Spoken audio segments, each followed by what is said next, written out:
Hey guys, welcome to our first impressions video of the ROG Phone 3, and this is one phone that I've been looking forward to for a long time considering how good its predecessor was. Now before we get this started, please do make sure to hit the subscribe button and also turn on notifications for more videos like this. Now let's begin the video.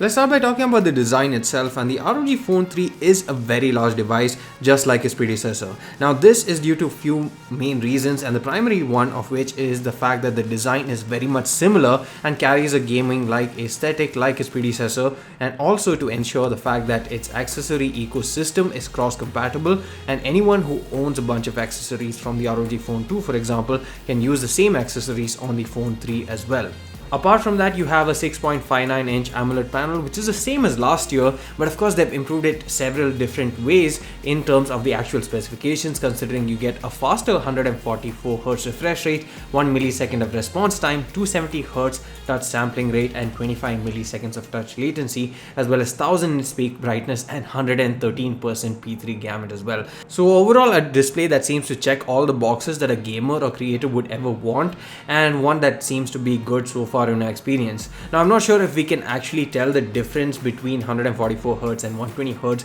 unless you put them side by side, but in our experience so far it has been smooth, but we will let you know more in our detailed review.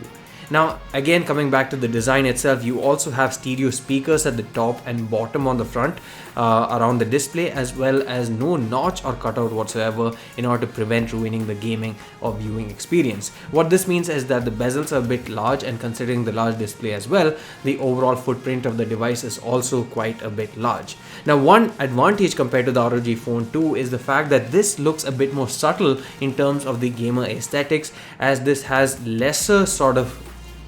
obtrusions or sort of surfaces on the body that stick out compared to the ROG Phone 2, and that's a good thing considering that many people actually felt let down by the gamer aesthetics, and they felt that it was too hardcore of a gamer type smartphone despite having all the other features and specifications that they want, and that often meant that they went for a OnePlus device instead.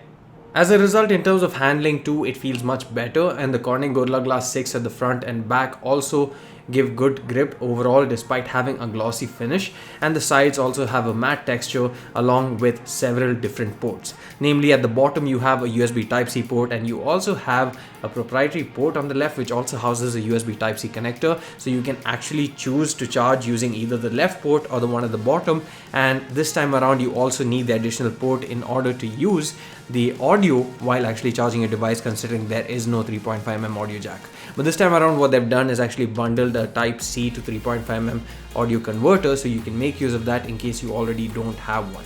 On the right side you have the air triggers, while at the top is just a microphone as well. And speaking of which, there are 4 different microphones on this phone, considering it's always best to have a landscape mode oriented microphone for better gaming audio as well. In terms of the camera setup, this time they've seemed to taken things a bit more further and a bit more refined, considering you get a 64 megapixel Sony IMX686 sensor as a primary camera, a second 13 megapixel ultra wide angle camera, as well as a 5 megapixel macro camera.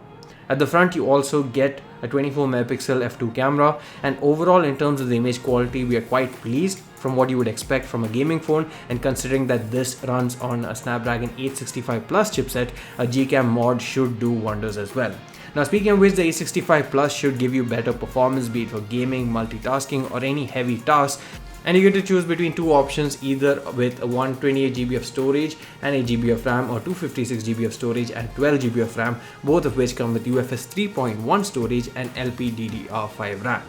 Now apart from this, you also get a massive 6000 mAh battery, which is the same as last year, but considering how well it performed in our battery tests and the overall endurance, we don't feel that this year should be any different, even with the faster refresh rate. So it should last even a heavy user or gamer an entire day of use, even at 144Hz.